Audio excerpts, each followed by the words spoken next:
kung paano siya ito-drawing, tapos kung anong pangalan ng item na dinodrawing. Okay na? Ready?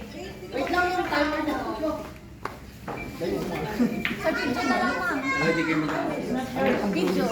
Di ba may timer pa na sila? Okay.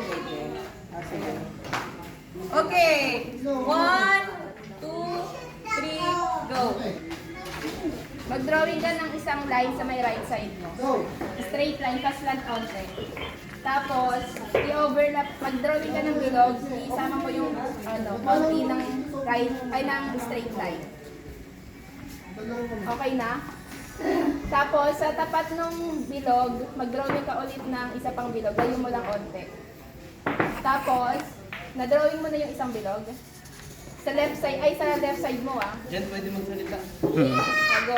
Tapos, sa pangalawang bilog, mag-drawing ka ng pa-triangle. Lagpas mo lang onti yung line. Triangle ah. Paano? Pahigang triangle. Yung tuktok na nasa left side mo din. Ay, left side ko pala. Okay na? Pwede ba siya magsalita? Pwede ka pala Okay na. Go. Di ba, drawing ka ng triangle. No coaching ah.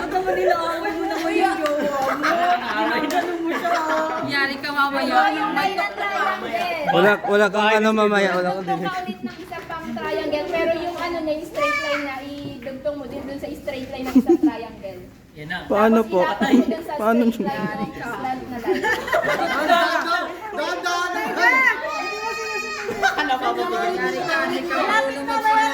Wala na lang, tama na yan.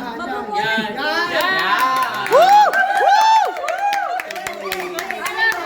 Okay na. Okay na yun, ma'am. Pwede yung pang-exhibit dito. Patingin niya. Ano yan? Ang pangit sa Hindi ba sinabi mo muna dalawang bilog? Salamin to, salamin.